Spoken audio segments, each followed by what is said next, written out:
இந்த 20வது சங்கீதத்தில் ஒரு முக்கியமான சத்தியத்தை பார்த்தேன். அதுதான் இன்னைக்கு பேச போகிறேன்.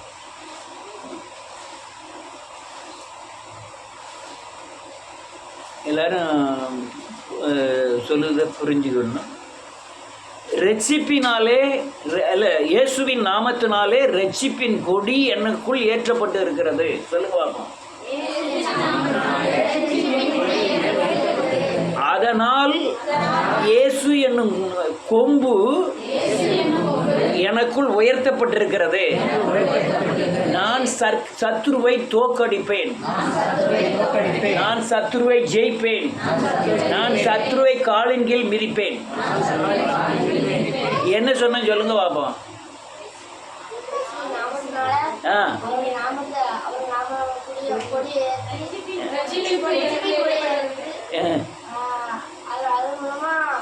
அதாவது தெரிஞ்சதுன்னா, முழுசும் தெரிஞ்சதுன்னா டக்குன்னு சொல்ல ஆரம்பிக்கணும். நீ கொஞ்சம் தெரியலன்னா யாராவது ஜாயின் பண்ணுவாங்க. எல்லாமே மற்ற ஆள் சொல்லக்கூடிய அளவில் முந்தக்கூடாது. முந்தி சொல்லக்கூடியவங்க யாராவது அங்கே இருப்பாங்க. நீ சொன்ன உடனே அவங்க பாட்டில் உப்புல ஆகிருப்பாங்க. புரியுதா? இதுதான் காரியம். ரைட்டு. இயேசுவின் நாமத்தினாலே ரட்சிப்பின் கொடி எனக்குள் உயர்த்தப்பட்டிருக்கிறது. அதனால் இயேசு என்ற கொம்பு எனக்குள் உயர்த்தப்பட்டிருக்கிறபடினாலே நான் சத்துருவை மிதிப்பேன். இதுதான் சத்தியம். என்ன என்ன என்ன சொல்லுங்க பார்ப்போம். ரட்சிப்பின் கொடி எனக்குள் உயர்த்தப்பட்டிருக்கிறது. அதனால் இயேசுவின் நாமத்தினாலே இயேசுவின் கொம்பு எனக்குள் உயர்த்தப்பட்டிருக்கிறபடினால் நான் சத்துருவை மிதிப்பேன். ரைட். வேதம் என்ன சொல்லுது? இயேசுவின் நாமத்தினாலே ஒரு ரட்சிப்பின் கொடி நமக்குள் உயர்த்தப்படுகிறது. இயேசு என்ற கொம்பு நமக்குள் உயருகிறது. அந்த உயருகிறதுனால நான் சத்ருவைக்கு வெட்கத்தை உடுத்து வைப்பேன், அதாவது சத்ருவை மிதிப்பேன். நம்ம இயேசுவை ஏற்றுக்கொண்ட உடனே ரட்சிப்புங்கிற ஒரு காரியம் நமக்குள்ள நிறைவேறுகிறது. அல்லேலூயா.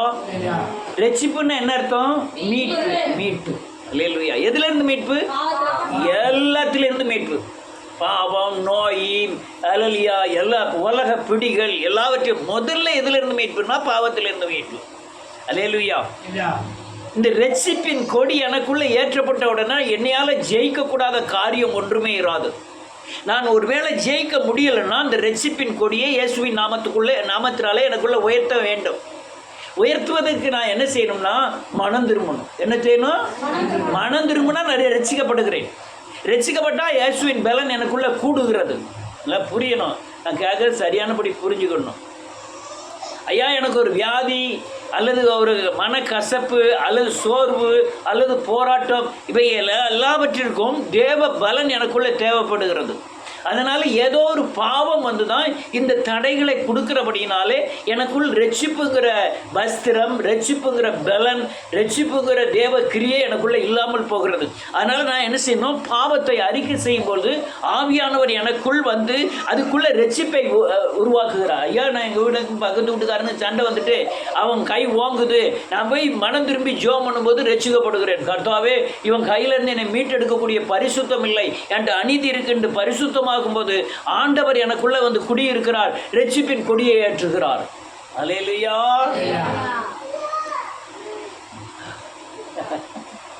அப்பதான் என் கொம்பு உயர்த்தப்படுகிறது. என்னுடைய கொம்பு கொடினா எதுக்கு தெரியுமா? கொடி எதுக்கு கேட்டுறாங்க? ஜெயத்தின் அடையாளம் கொடி. 2 பேர் ஒரு நாட்டில் 2 பேர் சண்டை நடக்குன்னா, 2 நாட்டுக்கும் சண்டை நடக்குன்னா, அவங்களுடைய பாராளுமன்றத்தில் போய் பாகிஸ்தான் பாராளுமன்றத்தில் போய் இந்தியா கொடியை நாட்டிட்டா இந்தியா பாகிஸ்தானை பிடிச்சிட்டதா அர்த்தம். இந்திரா காந்தி இருக்கும்போது பங்களாதேஷுக்கும் இந்தியாவுக்கும் சண்டை வந்துட்டு, இப்போ பங்களாதேஷில் உள்நாட்டு புரட்சி வந்து அந்த பிரதமரே ஓடிட்டார், நாட்டை விட்டுட்டு ஓடிட்டாங்க அந்த அம்மா பொம்பளையார் ஹசீனா. இப்போ இந்திரா காந்தி பீரியடில் சண்டை வரும்போது நேராக போய் அடித்து நொறுக்கி அந்த அந்த பாராளுமன்றத்தில் போய் எந்த கொடி பறந்தது தெரியுமா? அவன் இஸ்லாமிய கொடியை இறக்கிட்டு நம்ம கொடி பறந்தது. அர்த்தம் என்ன? நான் அந்த நாட்டை என்ன செஞ்சிட்டேன்? பிடிச்சிட்டேன்னு அர்த்தம். அதுக்கு தான் கொடி. நம்ம வீடு நம்ம தெருலெல்லாம் திமுக கொடி காங்கிரஸ் கொடியெல்லாம் பறகு எதுக்கு? இந்த கொடி பறந்துன்னா இங்கே ஏடிஎம்கே காரங்கள் அதிகம், இங்கே டிஎம்கே காரங்கள் அதிகம் அப்படின்னு அர்த்தம். நீ எந்த கட்சினாலும் ஆளு செய்ய கட்சிகளின் கொடியை பார்த்தா எல்லா கொடியோட பெருசாக இருக்கும். இப்போ ஏடிஎம்கே ஜெயலலிதா ஆட்சி செய்யும்போது பார்த்தா எங்கே பார்த்தாலும் ஏடிஎம்கே கொடி தான் பறந்தது, எல்லாம் உயரத்தில் பறந்தது. இப்போ பூரா திமுக கொடி பறக்கு, ரெட்டை யானை பறக்கிறது. அல்லேலூயா. இந்த அதே மாதிரி இந்த ஆளுகைக்கு ரட்சிப்பின் கொடி உங்களுக்குள்ள எப்பவும் பறந்துக்கிட்டே இருக்கணும். அப்போ தான் நீங்கள் ஜெயிச்சுக்கிட்டே இருப்பீங்க. அப்போ தான் உங்களுக்குள்ள இயேசு என்ற கொம்பு உயர்த்தப்படும். கொம்பு எதுக்கு இருக்கு? கரெக்டு. பிசாசோடு யுத்தம் பண்ணுவதுக்கு என்ன செய்யப்பட்டிருக்கு? கொம்பு இருக்கு. மாட்டுக்கு கொம்பு எது இருக்கு? யாராவது எதிரி அடுத்த மாடு வந்துன்னா என்ன செய்யணும்? முட்டணும். முட்டதுக்கு அந்த காண்டாமிருகத்துக்கு எத்தனை கொம்பு இருக்கு? அந்த கொம்பு என்ன செய்யும்? பயங்கர ஸ்ட்ராங் உள்ளது. வாய் முட்டி துற வீசிடும். அல்லேலூயா. இப்படி கொம்புகள் நமக்குள்ள என்ன செய்யப்படும்? இயேசுவின் நாமத்தினாலே உயர்த்தப்படும். எனக்குள்ள நான் ரட்சிக்கப்பட்டுட்டேன்னா, எனக்குள்ள ஆவிக்குரிய பலன் கூடிட்டுனா, தேவ சாயல் உண்டாயிட்டுனா, தேவ மகிமை வெளியரங்கமாயிட்டுனா, என்னையை பார்க்கிறவர்கள் இயேசுவை பார்த்தாங்கன்னா பிசாசின் தன்மை அல்லேலூயா என்னை கண்டா அடங்கும். மனுஷனுக்குள்ள என் பலன் மனுஷனுக்கு தெரியுதா தெரியலையா? ஆனால் பிசாசுக்கு நல்லா தெரியும். அல்லேலூயா. ஒரு வீட்டில் போய் நானும் சாமுவேல் போய் ஜெபம் பண்ணிட்டு வந்தோம். இங்கே வல்லத்தில் பயங்கரமான மனநோய். உடனே ஜெபம் பண்ணிட்டு அங்கே மனநோய்னா நல்லா அன்பாக பேசிச்சு. இப்படி என் மகளை ஸ்கூலில் சேர்க்கணும், எங்கள் வீட்டில் என்ன வேண்டாங்காங்க, இன்றைக்கி செய்வனை வச்சுட்டாங்க, அங்கே பேய் பிடிச்சிட்டுருந்தாங்க அப்படின்னு அது பாட்டில் சொல்லிகிட்டு இருக்கு. எங்கே போகிறீங்கன்னா, நாங்கள் பக்கத்தில் இருக்க ஏஜி சபைக்கு போயிட்டுருக்கேன் அப்படின்னு சொல்லிச்சு. நாங்கள் பாட்டில் ஜெபம் பண்ணணும். ஜெபம் பண்ணிவிட்டு வந்துட்டோம். பிறகு ஐயாப்பட்ட ஜெபம் நம்ம காலை ஜெபத்துலேயும் நைட்டு ஜெபத்துலேயும் பண்ணியிருக்கோம். இப்போ நாங்கள் ஏன் பேசுகிறோம்னா, இதை அவங்க வீட்டிலெல்லாம் கேட்பாங்கங்கிறதுக்காக வேண்டி தான் அந்த விவரத்தை பேசிக்கிட்டு இருக்கேன். உங்களுக்கு தெரியணுங்கிறதுக்காக தான் பேசிக்கிட்டு இருக்கேன். அல்லேலூயா. பயங்கர பிரச்சனை. வீட்டுக்காரர் எனக்கு வேண்டாம், இளைஞ்சி தான் வீட்டுக்காரர் ஊர். அந்த அம்மாவுக்கு வந்து நம்ம வல்லம் இங்கே தான் கட்டி கொடுத்துருக்காங்க. இளைஞர் பெரிய கோடீஸ்வரர் இல்லை, ரொம்ப பெரிய பண்ணையாரில் கொஞ்சம் பரவாயில்லாத ஒரு குடும்பம். உடனே அவள் அம்மா வீட்டுக்கு வந்துட்டு, அவள் அம்மா வீட்டில் நீ பேயை விரட்டின பிறகு வீட்டுக்கு வந்தால் போதும் அப்படின்ட்டு விட்டுட்டு போயிட்டார். உடனே அவங்க மந்திரவாதியை கேரளாவில் போய் யார்? கிறிஸ்டி போயிட்டு மாமியார் பெரிய மந்திரவாதி, கேரளாவிலே பெரிய மந்திரவாதியை கூப்பிட்டு வந்து ஓம பிண்டங்களெல்லாம் வளர்த்து அல்லேலூயா தேங்காய் பழம்லாம் வாங்கி வச்சு உடைச்சி எல்லாம் ரெடி பண்ணி பத்தியெல்லாம் பொருத்தி வச்சோடனே அவன் சாமி வந்துட்டு அவனுக்குள்ளே வந்தோடனே சொல்லுது, இந்த அம்மாக்குள்ள வேறொரு பெரிய தெய்வம் இருக்குது, நான் போய் இதை விரட்ட முடியாது, அப்படியே நீங்கள் விட்டுருங்க, அந்த சாமியே இவங்களை காப்பாற்றிக்கிடும், எனக்கும் இந்த சாமிக்கும் எந்த வித சம்மந்தம் கிடையாது, நான் இப்படியே மந்திரத்தை முடிச்சுட்டு போகிறேன்னு போயிட்டார். அந்த அம்மா யாரும் தொந்தரப்படுத்தாதீங்க அப்படின்ட்டு போயிட்டு. அந்த கொடி அந்த மந்திரவாதிக்கு எப்படி தெரிஞ்சது? உள்ள ரெச்சிப்பின் கொடி இருக்கு, கொம்பு உயர்த்தப்பட்டிருக்கு. அவங்க அம்மா கண்ணுக்கு தெரியல, அவங்க சகோதரி கண்ணுக்கு தெரியல, மந்திரவாதி கண்ணுக்கு தெரியுது. அவன் பரிசுத்தவானா இல்லை. இவனுக்குள்ள இந்த அம்மாவுக்குள்ள இருக்கிற இயேசு தேவன் பிசாசுக்கு தெரியுது, அந்த மந்திரவாதிக்குள்ள இருந்த பிசாசுக்கு தெரியுது இது இந்த இதுக்குள்ள வேற சாமி இருக்கு அப்படின்னுட்டு. அதே மாதிரி நீங்கள் ரட்சிக்கப்பட்டு பரிசுத்தமாகி தேவனை சேவித்து கொண்டிருந்தால் உங்களுக்குள்ளே இருக்கிற ரட்சிப்பின் கொடி இயேசுவின் வல்லமை அல்லது இயேசுவின் மகிமையின் சாயல் பிசாசின் கிரியைகளை அழிக்கும்.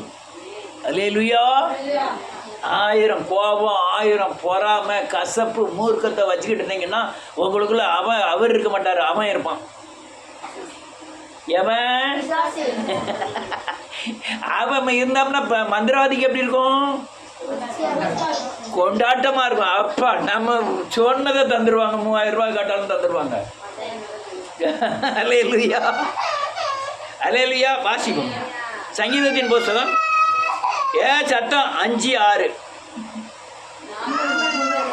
நாங்கள் உமது இரட்சிப்பினால் மகிழ்ந்து கொடியேற்றுவோம்.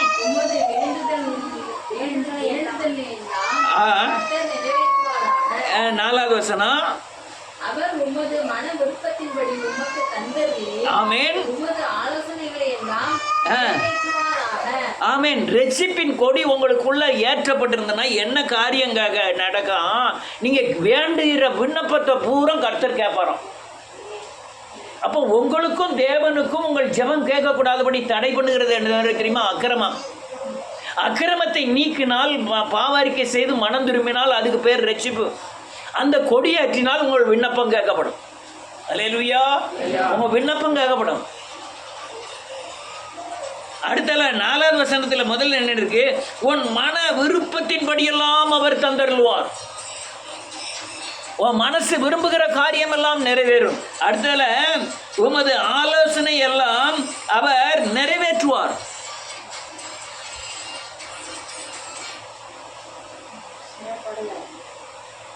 உன் ஆலோசனை எல்லாம் அவர் நிறைவேற்றுவார். எல்லா ஆலோசனைகளையும். அதுக்கு தடையா இருக்கிறது என்னது? உன் விண்ணப்பத்தை கேட்காம, உன் ஆலோசனையை கேட்காம, உன் மன விருப்பத்தின்படி எல்லாம் தடை பண்ணுகிறது என்ன தெரியுமா? நம்ம பாவம். பாவத்தை அறிக்கை செய்தால் ரட்சிப்பின் கொடி ஏற்றப்படுகிறது. அப்போ இயேசு கிறிஸ்து நமக்குள் உயருகிறார். அல்லேலூயா. ஒரு வசனத்தை வாசிப்போம். 60வது அதிகாரம் 60வது சங்கீதம் 4:5.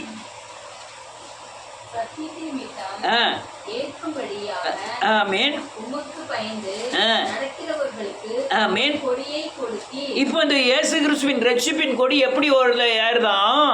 சத்தியத்தில் நடக்கிறவங்களுக்கு ரட்சிப்பின் கொடி ஏற்றப்படும். அல்லேலூயா. நீ அந்த கிறிஸ்துவத்தின் பூரண சமாதானத்தை இந்த பூமியில அனுபவிக்க வேண்டும். அதுதான் பரலோக ராஜ்யம். அல்லேலூயா. கிறிஸ்துவே வேத வசனத்தில் சத்தியத்தில் மறைந்திருக்கிற பூரண விடுதலையை, பூரண சமாதானத்தை, பூரண சந்தோஷத்தை இந்த பூமியில் அனுபவிப்பதுதான் பரலோக ராஜ்யத்தில் வாழும் வாழ்க்கை. என்னடா சொன்ன?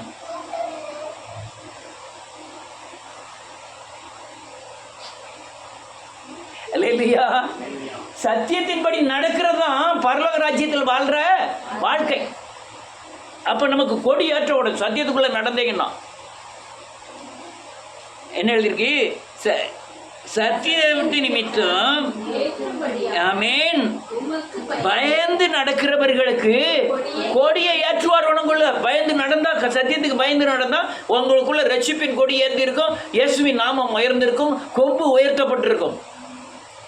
ஒரு காரியம் செய்த சத்தியமா இல்லையாங்கிறத புரிய தெரியணும். அநேகருக்கு அல்லையா, அநேகர் நினைப்பேன் இந்த நிர்வாக திறமை உள்ளவங்களாம் மனம் திரும்பி இயேசுவை போல மாறி இருக்கணும். நீங்க எவ்வளவு தூரம் ஜெபம் பண்ணி சத்தியத்தின்படி நடக்கிறீங்களோ அப்பதான் மற்ற வேதக்காரங்கள்லாம் உங்களுக்கு பயப்படுவாங்க. அவங்க மேல இயேசுவின் சாயல் காணப்படணும். உங்க மேல நீங்க சொல்லாமலே உங்களுக்குள்ள இருக்கிற தேவன் வெளிப்படணும். எப்படி மந்திரவாதிக்கு வெளிப்பட்டாரோ அதே மாதிரி நீங்க சொல்லாமலே உங்களுக்குள்ள இருக்கிற கிறிஸ்து வெளிப்படணும். அடுத்த வசனம் என்ன சொல்லுது? 5. ஆமென் ஆமென் ஆமென். வேதம் சொல்லுது, உமது பிரியராகிய ரட்சிக்கப்பட்டவர்கள் உமது பிரியர்கள் அவர் வலது கரத்தினால் ரட்சிப்பார். அல்லேலூயா. இது உயர்த்தப்படணும். உங்க கொம்பு உங்களுக்குள்ள தேவனுடைய வல்லமை வெளிப்படணும், உயர்த்தப்படணும். உங்களுடைய மகிமை வெளியரங்கமானும் உயர்த்தப்படணும். அல்லேலூயா. அநேகர் அல்லேலூயா நன்றியோடு கூட துதிக்கிறேன். அந்த அனுதின ரட்சிப்பு என்னென்ன, ரெகுலர் ரட்சிப்பு என்னங்கிறது புரியலை. என்னைக்கோ பாவ மன்னிப்பு பாவரிக்கை செய்யும்போது மட்டும் நம்ம ரட்சிக்கப்பட்டால் போதும்னு நினைக்கிறாங்க. அது இல்லை. அனுதின ரட்சிப்பு கண்டினியூ. அப்படி இருந்தால் தான் தேவ சாயலுக்கு உட்பட்டு நீங்கள் பிசாசை ஜெயிக்க முடியும். ஆனால் நான் நிறைய பேரை பார்த்தோம். இப்போ 8 வாரமாக நாங்கள் பாளையங்கோட்டை போயிட்டுருக்கோம். ஏகப்பட்ட பேரை பார்த்துருக்கோம். அப்படியே கண்ணீரின் பாதையில் ஓட்டு. எங்கே பார்க்க நம்ம இடைக்கால சர்ச்சில் பார்க்க எல்லாருமே விடுதலையாக இருக்கோம். இவ்வளோ விடுதலை எங்கேயுமே இல்லை. ஒரு பாஸ்டர் ஒரு பெண்ணை கூப்பிட்டு, இங்கே வாங்கய்யா, நான் ஒரு சர்ச்சு கட்ட போகிறேன், உங்களுக்கு கொஞ்சம் இடம் இருந்தால் தாங்க. அது நல்ல பக்தி உள்ளது. எங்கே புது பஸ் ஸ்டாண்டுக்கு ஏற்றால 3 சென்ட் என்ன விலை இருக்கும்? திருநெல்வேலி புது பஸ் ஸ்டாண்டுக்கு ஏற்றால சதுரடி இத்தனை லட்சம் இருக்கும். இது சென்ட் இல்லை, சதுரடி இத்தனை லட்சம் இருக்கும். அது 3 சென்ட் அது எழுதி கொடுத்துட்டு சர்ச்சு தானே கட்ட போகிறாங்கன்னு. அந்த மனுஷன் என்ன செஞ்சார்? அந்த பாஸ்டர் அதை பாட்டில் விற்றுட்டு ரூபாயை கொண்டுட்டு அவர் பாட்டு போயிட்டார். கண்ணீரோடு வந்து நிற்கி, ஐயோ, ஒரு வேலைக்கு எழுதி போட்டிருக்கு, அந்த டீச்சர் வேலை கிடச்சிரும் போல் இருக்குது. இந்த இது அதுக்கு கேட்பாங்க, கேட்டாலும் பரவாயில்ல, ஏமா பேர் சொல்லலை, சும்மா சொல்கிறேன் இல்லையா. டீச்சர் வேலைக்கு எழுதி போட்டிருக்கு, 2026 வேலை கிடைக்கக்கூடிய இதுக்கு முதல்ல பணம் கட்டணும் பொழுது 1.5 லட்ச ரூபா குறையுது. பக்கத்து வீட்டில் பொம்பளை ஆள் சொல்லியிருக்கு, நான் 1.5 லட்ச ரூபா தரேன், நீங்கள் வேலை கிடைச்சோன்னே தந்துருங்கன்னு அப்படின்னு சொல்லியிருக்கு. உடனே 1.5 லட்ச ரூபா வாங்கி கொண்டு போய் கட்டிட்டு வேலைக்கு உண்டான எல்லா காரியமும் நடந்துக்கிட்டு இருக்குது. இன்னும் 1 வருஷம் கூடையில் இருக்குது, 26 தந்துருதுன்னு சொல்லியிருக்கு. வட்டி வேண்டாம்னு சொல்லி தான் கொடுத்துருக்காங்க. திடீர்னு அந்த வீட்டுக்காரங்களுக்கு ஹார்ட் அட்டாக் வந்துட்டு ஆஸ்பத்திரி, ப்ரைவேட் ஆஸ்பத்திரியில் சேர்த்துருக்காங்க. இப்போ ரூபா தேவைப்படுது அந்த வீட்டுக்காரங்களுக்கு. இந்த 1.5 லட்ச ரூபா தாங்கன்னு கேட்காங்க. இதுக்கிட்ட 10 பைசா கிடையாது. இருக்கட்டா சாகட்டான்னு நினைக்கி. அல்லேலூயா. ஏன்ட்ட கேட்டது, இதில் விடுதலை கிடைக்குமா? கண்டிப்பாக நீங்கள் என்ன நிலைமையில் இருந்தாலும் இயேசு கிறிஸ்துவிட்ட விடுதலை உண்டு. மனதை மாற்ற தேவனால் மட்டும்தான் கூடும். அல்லேலூயா. இந்த இப்படிலாம் நடந்துகிட்டு இருக்கு. வெளியே ஏகப்பட்ட காரியங்கள் நடந்துகிட்டு இருக்கு. ஒரு சர்ச்சுக்கு போனால் அங்கே விடுதலை இல்லை. ஒரு சத்தியத்தை கைகொள், மனம் திரும்பன்னு பேசுகிறதே நான் கேட்கவே இல்லை. அங்கே ஒரு பொம்பளையாள் நான் மனம் திரும்பணும்னு பேசுகிறத நான் கேட்கவே இல்லை. ஆனால் நமக்கு மனம் திரும்பணும்னு சொன்னாலே அல்வா சாப்பிட்ட மாதிரி இருக்கு. ஆனால் மனம் திரும்பினதுக்கு உண்டான சாயல் இல்லை. ஆனால் இந்த பாவ மன்னிப்பு, மனம் திரும்புதல், ரட்சிப்புங்கிறத நான் போதனே நான் கேட்டதே இல்லைங்க. ஆல்சாலமன் சபைக்கு போகக்கூடிய ஆள் ஜெபத்துக்கு வருது புதன்கிழமை தோறும் நம்மகிட்ட. அங்கே போயிடாதீங்கிட்டேன், ஐயா நான் போகலை. இப்போ எங்கே போக போகிறீங்க? நேர துதின்னு போட்ட போங்க, அங்கே போனால் பரவாயில்ல. அல்லேலூயா. இப்படி தான் உலகம் நடந்துக்கிட்டு இருக்கு. உலகம் அப்படி இருக்கு. இந்த காரியங்களை அல்லேலூயா, உங்களுக்குள்ளே இருக்கிற தேவன், நீங்கள் ரட்சிக்கப்பட்டதின் அடையாளம் தேவ சாயலில் உண்டான மகிமை வெளியரங்கமாவது. மகிமை வெளியரங்கம் ஆகிட்டா தான் பிசாசு பிசாசு உங்களை கண்டு நடுங்கும். நீங்கள் தேசத்திலே பரலோக ராஜ்யத்தின் வாழ்க்கையை இந்த பூமியிலே வாழ முடியும்.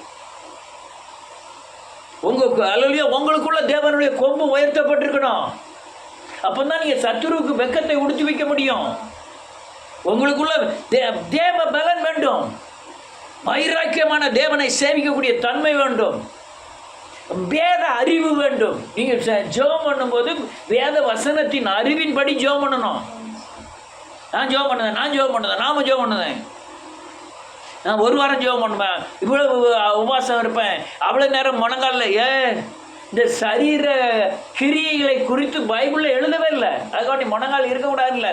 முழங்கால் நான் உமக்கு அடிமைங்கிறதுக்கு அர்த்தம். எல்லாம் பரிசுத்த கைகளை உயர்த்தி ஜெபம் பண்ணுங்க. எல்லாரும் பார்க்க கைகளை உயர்த்தி அல்லேலூயான்னு பெரிய பெரிய சர்ச்சைகள்லாம் அப்படி ஜெபம் பண்ணிட்டு கைகளை உயர்த்தினா இந்த கையல்ல. பரிசுத்த கைனா என்ன அர்த்தம்? உன் கிரியைகளை சுத்தப்படுத்தி தேவனை சேவிக்க வேண்டும். அங்கே இஸ்லாமத்தில் தான் சரீர கிரியைகளை குறித்து எழுதப்பட்டிருக்கு. நீங்கள் தாடி வைக்கணும், தொப்பி வைக்கணும், இப்படிலாம் உட்காந்து ஜெபம் பண்ணணும்னு எழுதியிருக்கு. பைபிளில் அப்படிலாம் கிடையாது. சரீர கிரியைகளுக்கும் சரீர மாற்றத்திற்கும் பரலோகத்திற்கும் எந்த சம்மந்தமும் கிடையாது. நீ வெள்ளைச்சேலை விட்டுனா தான், வெள்ளைச்சட்டை போட்டால் தான் பரலோகராஜ்யம் போகுங்கிறதுலாம் தவறான காரியங்கள். கம்மல் கலத்துனா, நகை போடலைன்னா இது பரலோகராஜ்யத்துக்கு அல்லாத காரியங்கள். இதெல்லாம் பைபிளில் எழுதப்படவே இல்லை.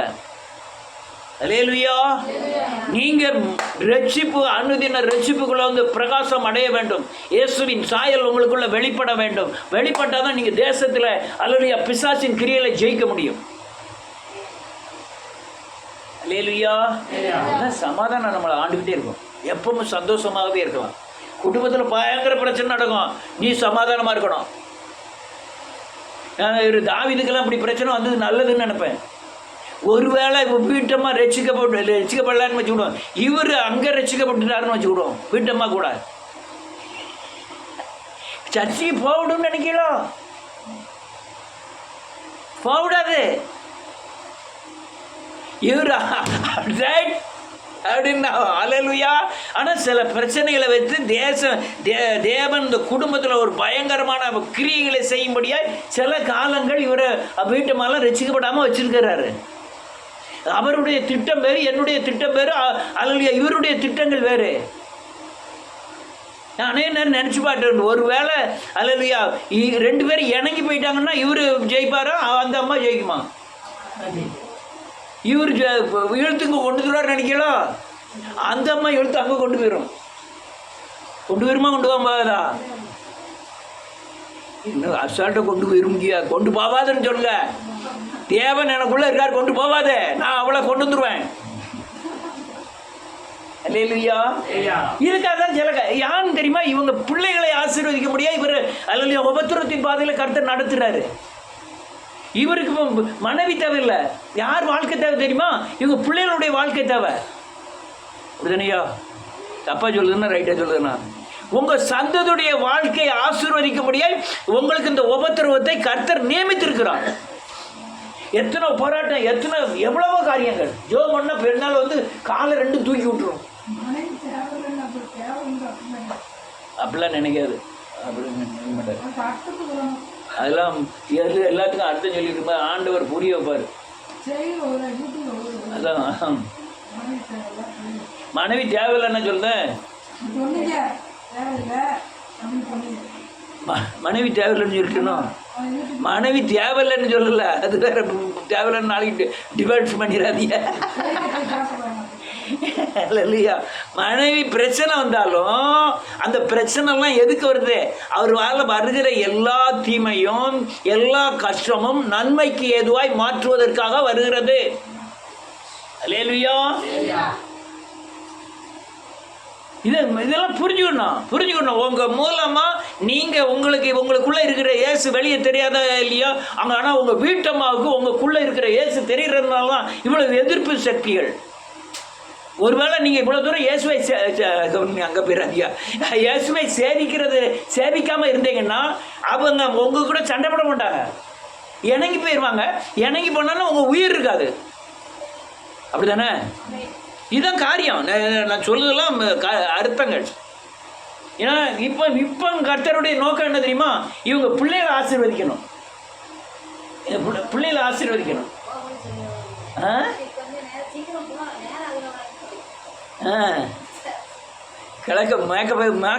கிழக்க போவதுன்றுவாங்க. அல்லேலூயா.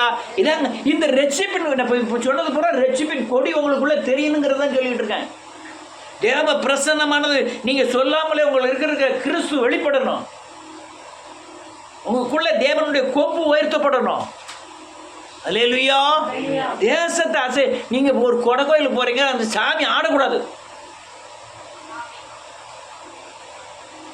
ஆடக்கூடாது. அப்படிதான் இருந்தது. யாரு பெரிய பெரிய மிஷினரிகள் ஊழியம் செய்யும் போது ஒரு ஊருக்குள்ள போனாங்கன்னா அங்க சாமி ஆடிட்டு இருந்தாங்கன்னா இவன் போன உடனே சாமி ஆடுதை நிப்பாட்டிட்டான். ஓடி வந்து சொன்னான், ஊருக்காரன் பூரா திரண்டு வந்து, ஐயா எங்கள் ஊரில் கோயில் கொடை நடக்கு, நீங்கள் இப்போ இந்த ஊரை விட்டு போயிருங்க, சாமி வரமாட்டேங்குது அப்படின்னு சொன்னோம். ஏன்னா அங்கே இந்த யாதவ தெருவில் இருந்தான். அங்கே இந்த என்ன பெரியம்மா என்னம்மா பால்மணியம்மா பால்மணி அக்கா என்ன சொல்லுது? அந்த அக்கா இல்லை, இவளுக்கு அக்கான்னா நானும் அக்கான்னு சொல்ல முடியாதுனால அவள் அக்கான்னு. அதில் இல்லையா போஸ்டில் வந்து உட்காந்துக்கிட்டு தான், சாமி வீட்டுக்குள்ளே வரமாட்டேங்க நீங்கள் ஷோ பண்ணுதுனால அப்படி தெரியுது. அல்லேலூயா. ஒரு வசனத்தை வாசிப்போம். 132வது சங்கீதம்.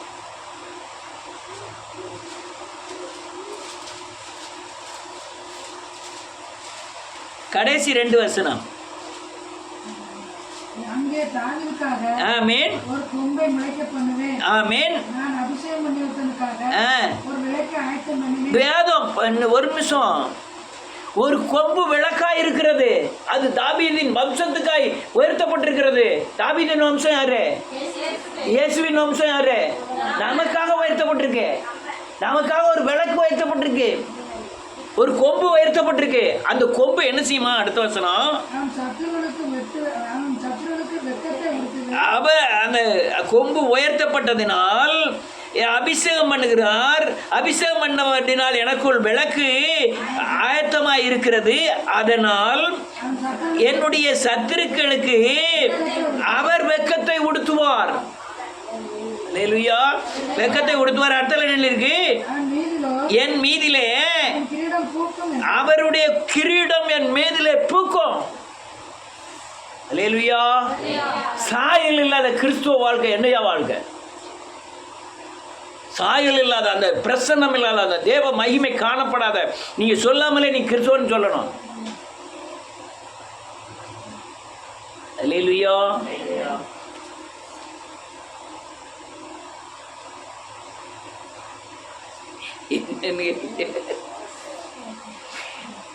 ஒண்ணும் இல்லை,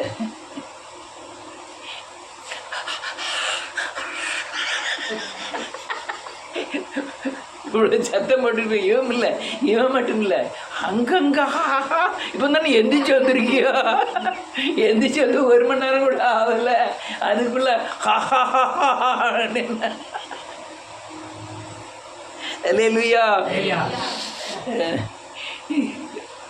நல்ல கேளுங்க. என் கண்ணின் பார்வை வேறு. சொல்லுங்க. பிசாசின் கண்ணின் பார்வை வேறு. உலக ஜனங்களின் கண்களின் பார்வை வேறு. உலக ஜனங்களின் பார்வையினாலே எனக்குள்ள இருக்கிற இயேசுவை அவர்கள் பார்க்க வேண்டும். பார்ப்பதின் அடையாளம் அந்த பிசாசுக்குரிய கண்கள் அந்த மனிதனுக்குள்ளே பொருத்தப்பட்டிருக்கிறபடினால் நமக்குள் இருக்கிற இயேசுவை அந்த கண்ணினாலே அவனால் பார்க்க முடியும். இதுதான் ரட்சிப்பு. இதுதான் என்னது? ரட்சிப்பு. ஒரு ஆள் உங்களுக்குள்ள இருக்கிற இயேசுவை பார்க்கணும். பிசாசு அலறி அடிச்சுட்டு ஓடணும்.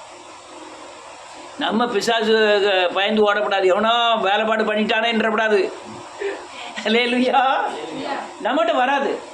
நான் திரும்ப திரும்ப இதை சொல்ல காரணம், நீங்கள் விசுவாசம், நீங்கள் எதை விசுவாசிக்கிறீங்களோ ஜெயிச்சிருவீங்க. அவிசுவாசப்பட்டனா மாட்டிடுவீங்க.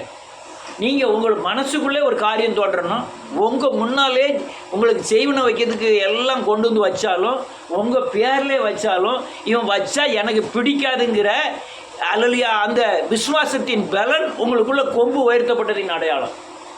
கொம்பு உயர்த்தப்படலை, ரெசிபின் கொடி ஏற்றப்படலைன்னா நீங்கள் ஆட்டோமேட்டிக்காக அந்த எலுமிச்சம்பழம் வீட்டு வாசலில் பூக்கெல்லாம் கடந்ததுன்னா உடனே பயந்து அடங்கி வேலைப்பாடு பண்ணிடுவேங்களான்னு சொல்லுது மட்டுமில்ல, அடுத்த ஆளும் இது ஒரு கைத்தொழில் வந்துன்னா இது வேலைப்பாடு பண்ணிட்டாங்கன்னு சொல்லக்கூடிய நிலைமைக்கு நம்ம ஆயிடுவோம். அல்லேலூயா. அந்த ஆள் என்ன செய்யுது? வீட்டுக்குள்ளே ஒரு பூரான் தான் வந்திருக்கு. உடனே அங்கேருந்து எனக்கு ஒரு ஃபோனு, ஐயா எங்கள் வீட்டில் ஒரு பூரான் வந்துட்டு, பூரான் வந்து அடித்து துறப்பட தானே? இல்லை, யாரோ வேலைப்பாடு பண்ணிட்டாங்க. ஏன் இந்த சத்தம் எங்கேயோ நான் கேட்ட கேள்வியாக இருக்கேன் அப்படின்னு நினச்சேன். யார்கிட்ட நீங்கள் நேற்று பேசுனீங்க?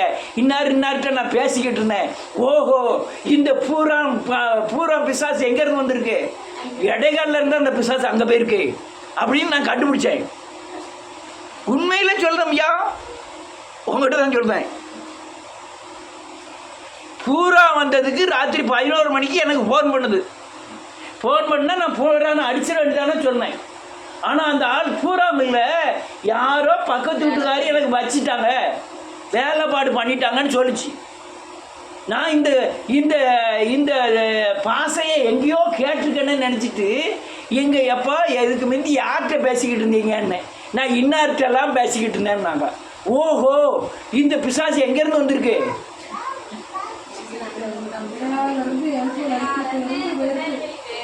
அப்ப பூரா பிசாசு இல்ல, யாரு பிசாசு? இதான் பிரச்சனை. இதான் இதுக்காக தான் நான் செய்வனை வச்சாலும் உங்களை மேற்கொள்ளாதுன்னு சொல்றேன். நம்ம கெட்டு போதும் இல்லை, 4 பேரை கெடுத்துருது. அல்லேலூயா. நான் அடுத்த என்ன பேசணும்? விசுவாச வார்த்தைகளை பேச வேண்டும். யார்கிட்ட பேசணும்? வேத வசனங்களை பேச வேண்டும். என்ன பேசணும்? இயேசுவை குறித்து பேச வேண்டும். பலவீனமான வார்த்தைகள் எதுவுமே நம்ம வாயிலிருந்து வரக்கூடாது. நீங்கள் யார் எங்கே பேசினாலும் சரி எங்கள் ஆளுக்கு வந்துடும். யான்னு கேட்டால் நான் நீங்கள் பேசோட விட மாட்டேன். யாரோ பேசின சத்தத்தெல்லாம் கேட்டு வச்சுருப்பேன். இந்த லாங்குவேஜ் எங்கேயே உள்ளதில்ல அப்படின்னு கண்டுபிடிப்பேன். இது யார் பேசுகிறது? அதே ஆள்கிட்ட ஒரு டீயை வாங்கி கொடுத்துட்டு யார்கிட்ட பேசினேன்னா அழகாக கடகடன்னு சொல்லணும். அர்த்தம், ஐயோ பேபி தான் என்கிட்ட பேசிக்கிட்டு இருந்தா வச்சா அப்படி. ஓஹோ, அப்போ பேபி தான் அங்கே சொல்லியிருக்கா போல் இருக்கு அப்படின்னு கண்டுபிடிச்சுருவாங்க. அல்லேலூயா. நல்ல கேட்டுக்கணுங்க. உலகத்தின் எந்த சக்தியும் நம்மை மேற்கொள்வதில்லை. சொல்லுங்க. ஏனென்றால் இயேசுவின் கொடி எனக்குள் உயர்த்தப்பட்டிருக்கிறது. இயேசுவின் கொம்பு எனக்குள் உயர்த்தப்பட்டிருக்கிறது. உலகத்தின் சக்தி என்னை மேற்கொள்வதில்லை. இதுல உறுதியா இருக்கணும். யாருனாலும் சரி, எந்த வியாதி வந்தாலும் இயேசு கிறிஸ்து சிலுவையில் என் வியாதியை சுமந்திருக்கிறார். நான் செய்ய வேண்டிய காரியங்கள், அக்கிரமங்களை மன்னித்து நோய்களை குணமாக்குகிறார். என் அக்கிரமங்களை அறிக்கை செய்தால் நோயிலிருந்து நான் விடுதலை அடைய முடியுங்கிற விசுவாசம் உங்களுக்குள்ள வரணும். அல்லேலூயா. பயந்துகிட்டே இருந்தோம்னு வச்சுக்கிடுவோம். விசுவாசிக்கு எதிர்த்து நில்லுங்கள், அவன் உங்களை விட்டு ஓடி போவான். நீங்க பயந்து வேப்பங்களையும் சொருவிட்டு இருந்து வச்சு விடுவோம். எங்க வருவான்? ஏன் வேப்பங்களைக்கு ஓட மாட்டானா? வந்துருவான். நீங்க பயந்தீங்கன்னா வந்துருவான். நீங்க அறிக்கை, வேத வசனங்களை விசுவாசத்தின் அறிக்கை பண்ணதான் நீங்க ஜெயிக்க முடியும். அதனால